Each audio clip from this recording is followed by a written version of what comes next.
Gaqga and Skagedi, which is raven and one half of anything, as told by George Titus. Now, for those of you, we are still on the Seneca books, the Seneca Indian Myths by J. Curtin, 1923. A brother and sister lived together. The brother never let his sister go out of the house. When he went home hunting, he told his dog to stay at home and get whatever the girl wanted. One day, when the brother was away, the girl wanted water, and not seeing the dog, thought, "What harm can it do? I'll go to the spring and get back quickly." She ran to the spring, stooped down, and filled the bucket. But as she straightened up and rested, putting the bucket at the edge of the spring, someone grasped her from behind, lifted her into the air, and carried her off. The dog followed, barking loudly.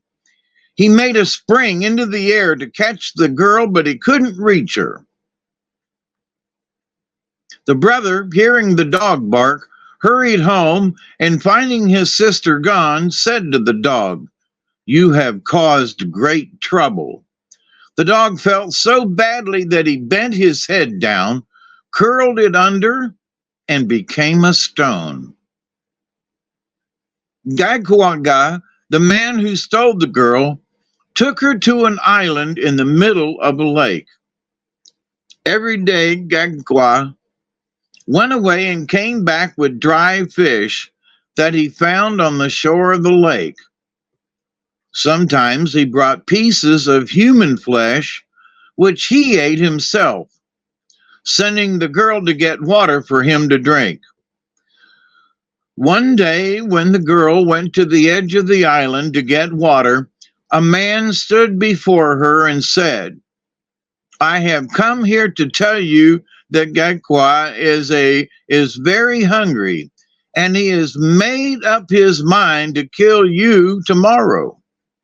He will tell you to bring water and fill the kettle. As soon as this is done, he will take up his club to kill you.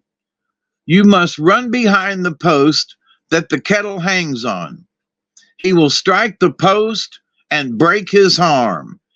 Then come to this place as quickly as you can."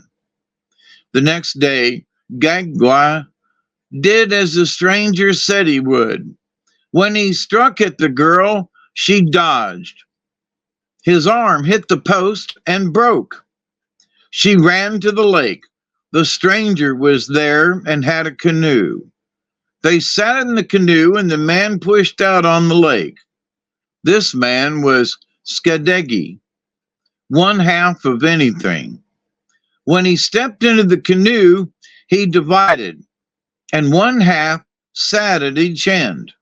They crossed the lake, and as they touched land, the half of Skagedi at the rear end of the canoe was raised up and thrown across the canoe.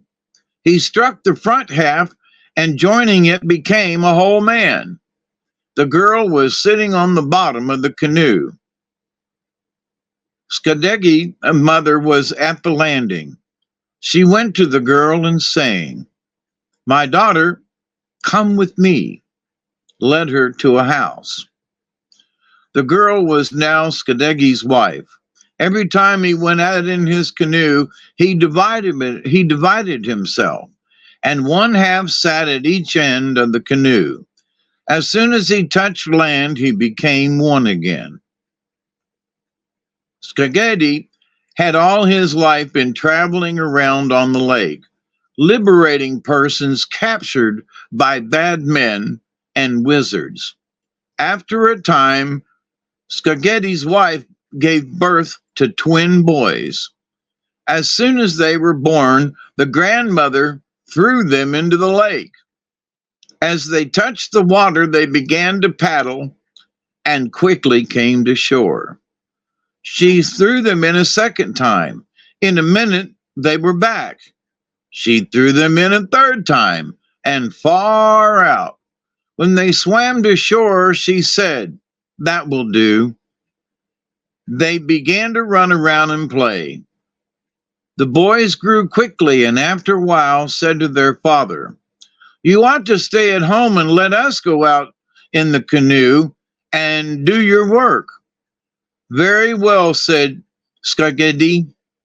The boys started, and after rowing some distance, one said to the other, "See, there is something off there on the land that looks as if it were breathing.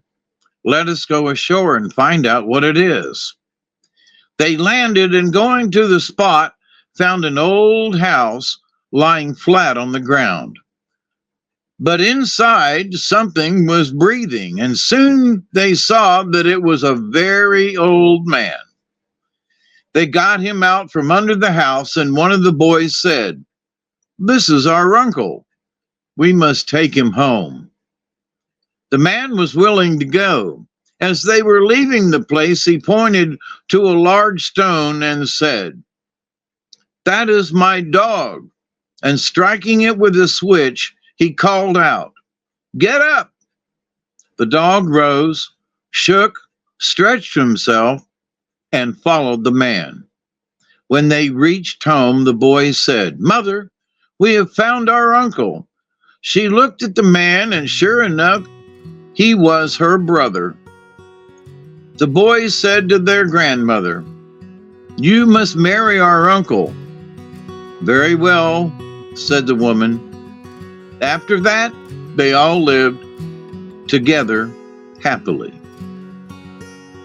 The end.